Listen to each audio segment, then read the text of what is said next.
Hey everyone, today on People Now, 2 police officers have been suspended after a video captured a disturbing moment where a 75-year-old man was pushed to the ground. We have details. We want justice for George. George Floyd's brother speaks out at his memorial as many gather to honor George's memory. Dance Mom star Abby Lee Miller responds to claims that she was racist on the show. We'll tell you what she said. If the protests continue, I mean, my kids are going to want to go down there, so we will. Joel McHale joins us today to tell us how he's teaching his kids about racism. Plus, saying I do in a pandemic. We are talking to couples who went ahead with their weddings and had to improvise. Where were you 6 months ago? We could have pitched that. And Fuller House stars are teasing what we can expect on the upcoming finale. That and so much more today on People Now. Let's go.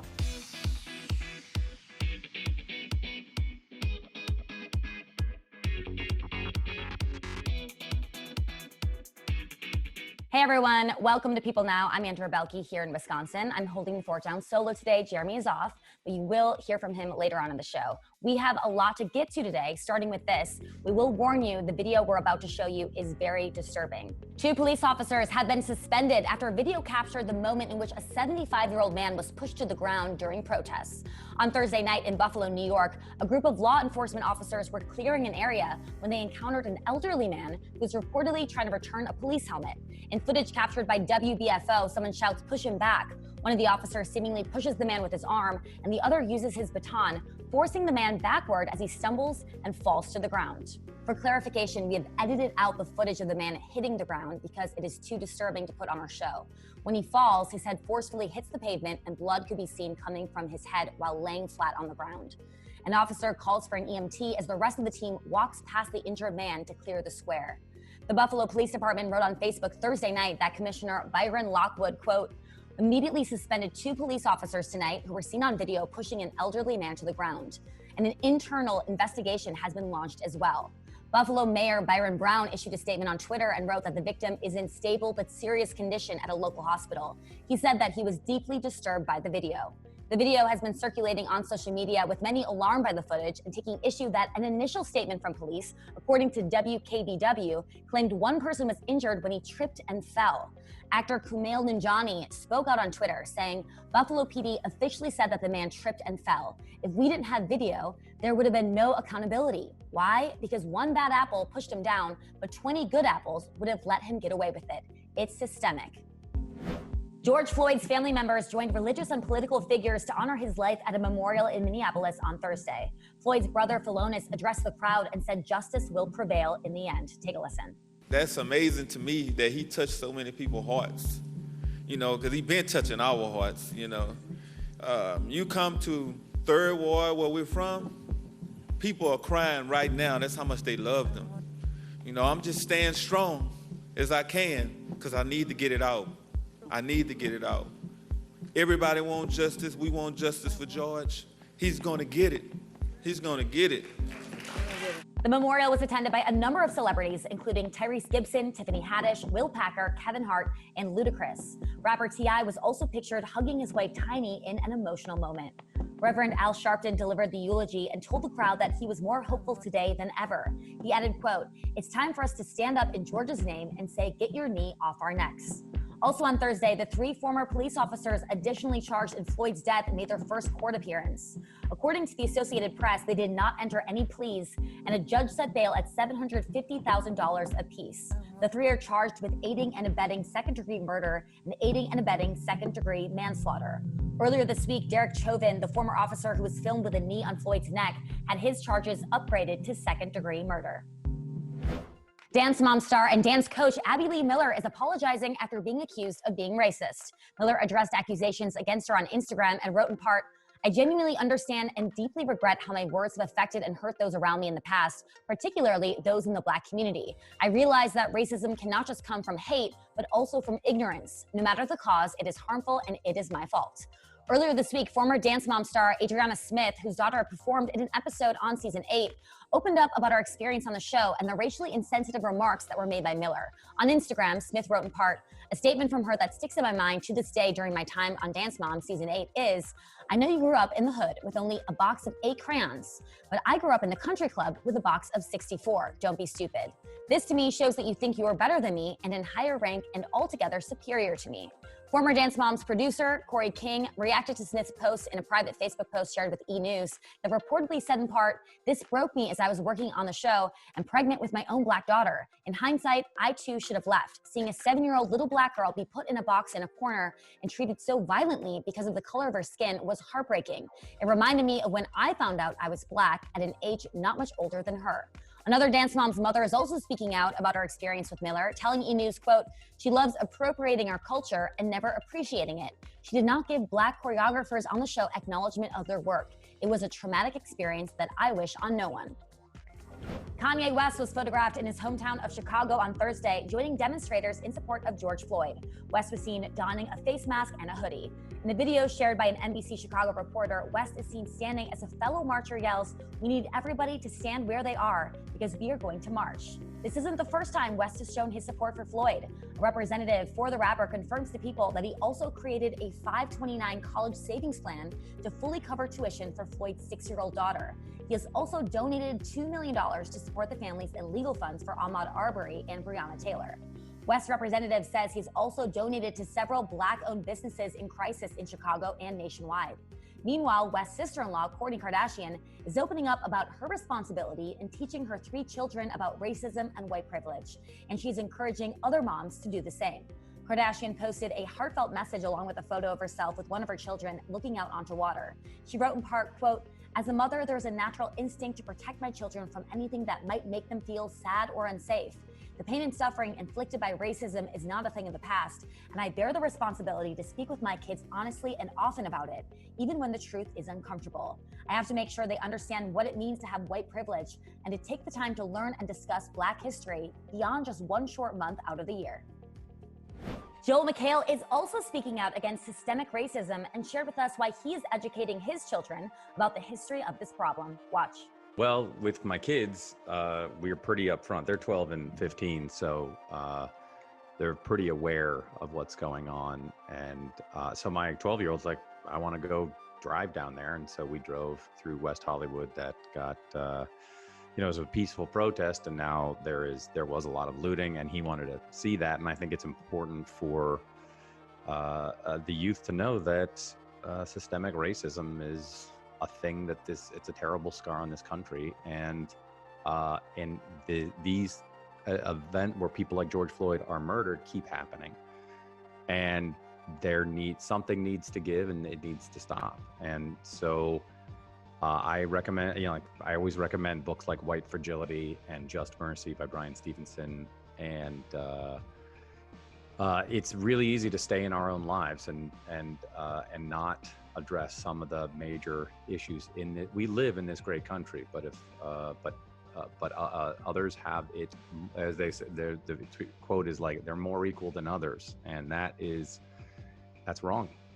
And it needs to be something needs to give, and this horrible issue of Black people being pulled over twice as much as whites or anyone else, it just needs to stop, and things need to be examined. So there you go. That's what I'm doing. And if the protests continue, my kids are going to want to go down there, so we will.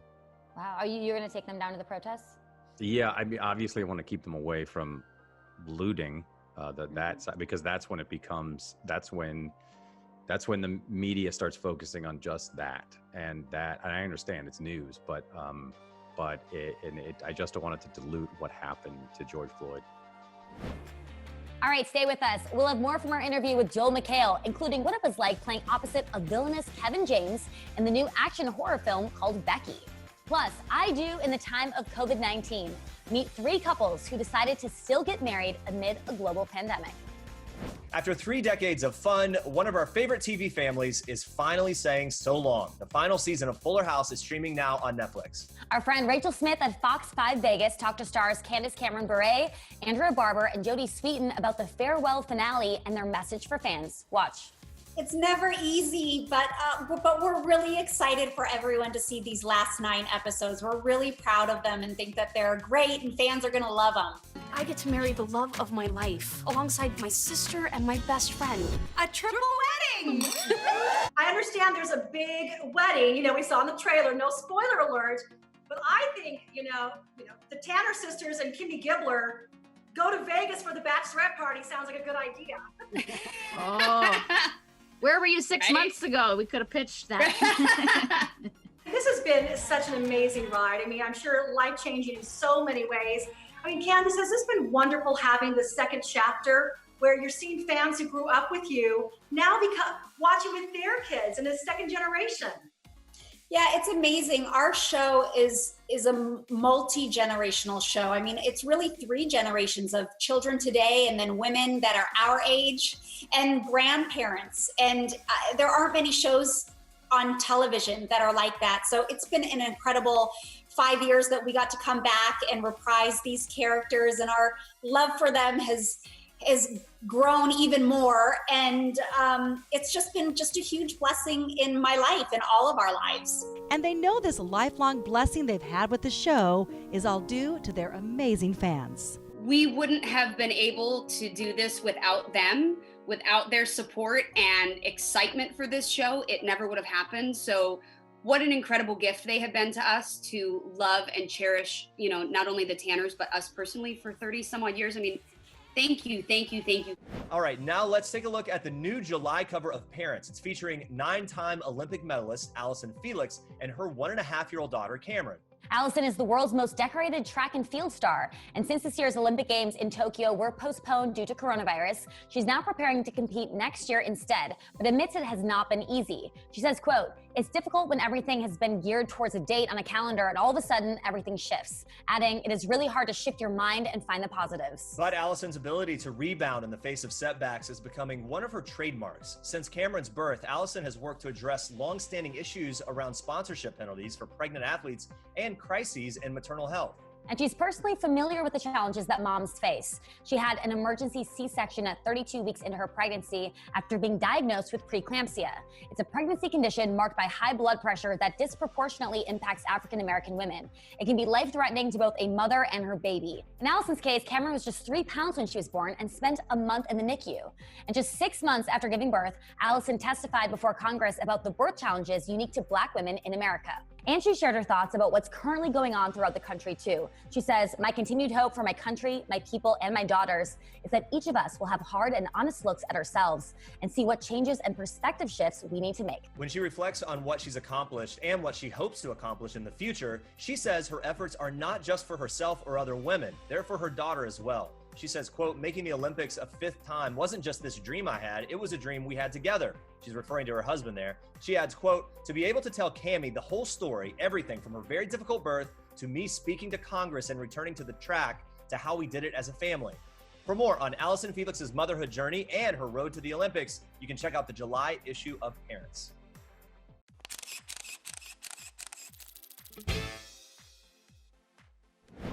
Why would you bring me here? Calm down, Chipmunk. Don't call me that. I thought you said it would take time, like with the realtors or whatever. So about that now, can you turn that off, please? Now. All right, everyone. The film Becky is a thriller in which a spunky and rebellious teenager is taken to a lake house by her father to reconnect after I'm the death. not the spunky teenager, by the way. You Oh, go yeah. ahead. Sorry, Joe McHale is here. He's not the spunky teenager, unfortunately. And he I'm does not Kevin play James the either. father of the spunky teenager. Yeah. And this is a really intense film. So, Joel, thank you so much. No, for it's a joining family us. film. It's a fun comedy. It's a comedy. Yes. And this film, Becky, it's very intense. How'd you become a part of it?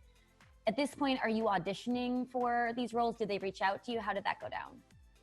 I just wandered on the set. I just happened to be in Hamilton, Canada and Ontario. No, it depends on the movie. I definitely have to read for movies, and then other movies they're offered to me, much to the regret of some of the directors. No, but the directors were interested, and they have a movie called Bushwick with Dave Bautista and Brittany Snow that I cannot recommend enough. It is amazing. It's a action movie shot on the streets of Bushwick, New York, and they did not close the streets. And it is cuckoo and wonderful, and Dave Bautista and Brittany Snow are great. And I watched that movie and I was like, oh, I would like to make a movie with these people. If I can be in one of their movies, I'll do that in a heartbeat. And then when I heard that Kevin James was cast as the white supremacist, I was like, oh, these directors know what they're, I mean, these really weird and wonderful combinations that you don't expect. And as you know, you saw it, Kevin James is terrifying.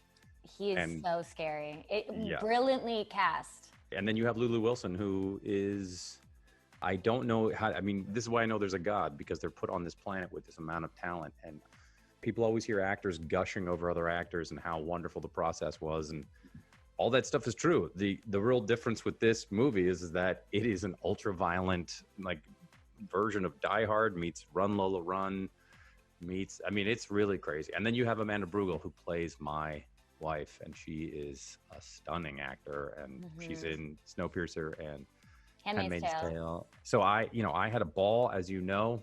It's pretty, I think it's in the trailer. It doesn't go well for my character. And he's not going to be in the sequel. But there was, the biggest discussion was, because I don't know how much I can say. Let's just say, like, there's hot pokers involved at one point.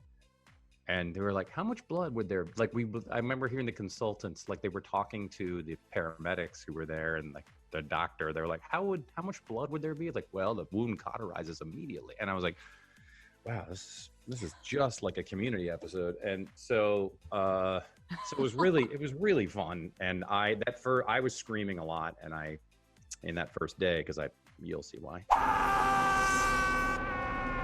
And, we talked about Kevin James, who is so great in this role. I mean, what was it like getting tortured by a fellow comedian? I've interviewed him before. He's a hoot. He's so fun. Yeah. So that must have been an interesting dynamic. You're two comedians and you're having scenes like this. It definitely is not going to be the vaudeville show that will hit the road anytime soon. Yeah, it sounds so, again, cliche-ish, but it's like, I didn't think of them like, oh, here comes the King of Queens at me with a hot poker. And I didn't think that. I kind of just thought, we both were, we're into the scene, and he's in such an intimidating outfit, and I'm being held down by the largest man on the planet.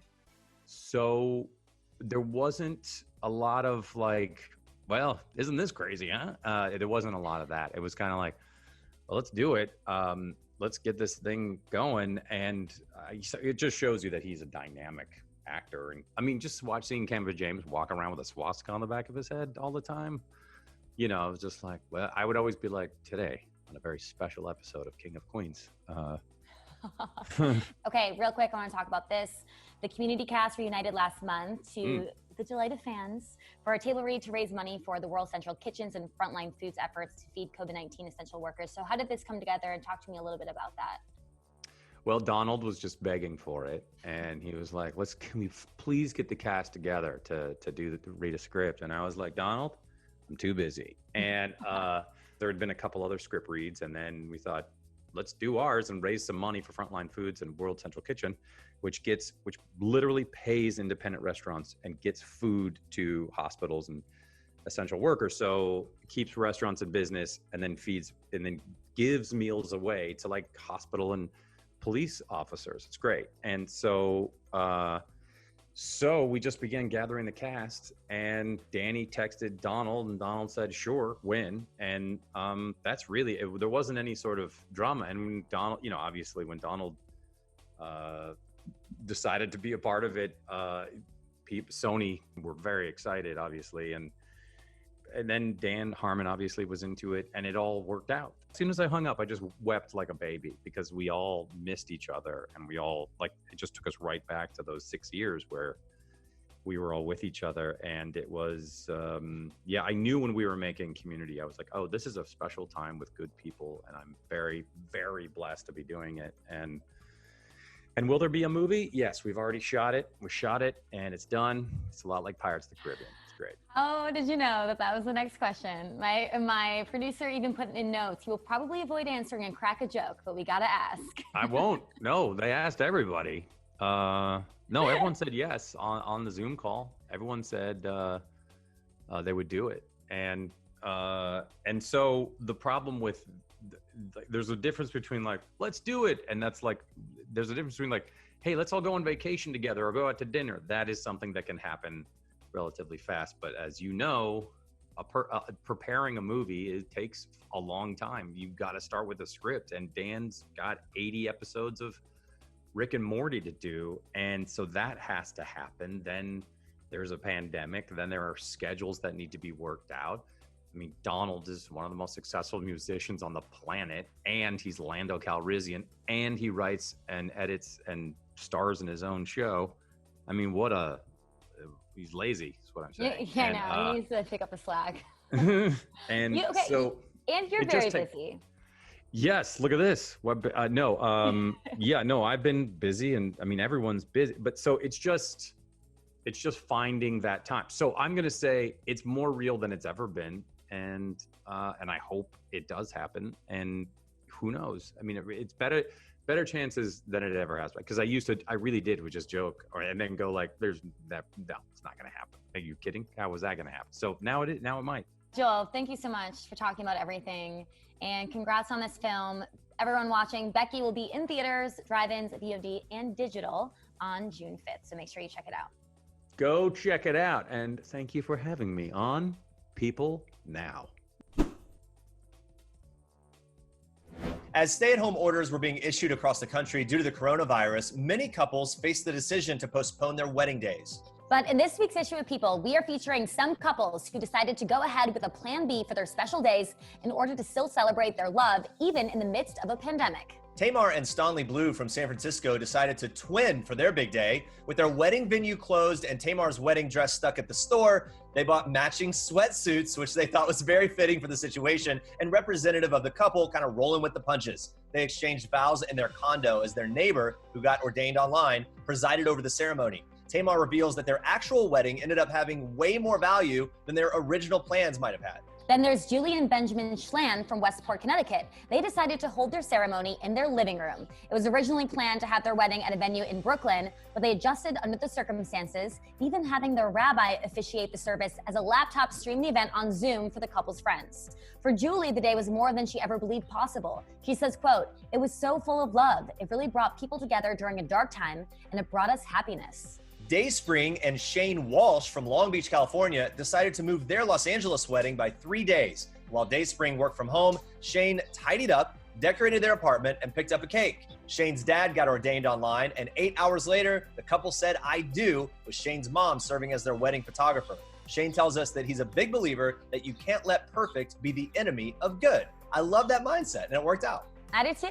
And if you had to postpone or adjust your I do's, wedding planner Andrea Eppolito, who spoke with entertainment and lifestyle reporter Jillian Lopez, says your day can still be just as special. She also shares what weddings will look like in the months to come. Take a listen. My first thing always, even before the pandemic, is we have to find out why you're doing this. And are you doing it because you really want to be surrounded by all the people who matter to you? There's still ways to have a wedding where you're surrounded by all of these people. I think that we're gonna take a break on some of the really, really big ones. I think we're gonna see a lot more intimacy. I think that food service, because you're no longer gonna be able to just have a station.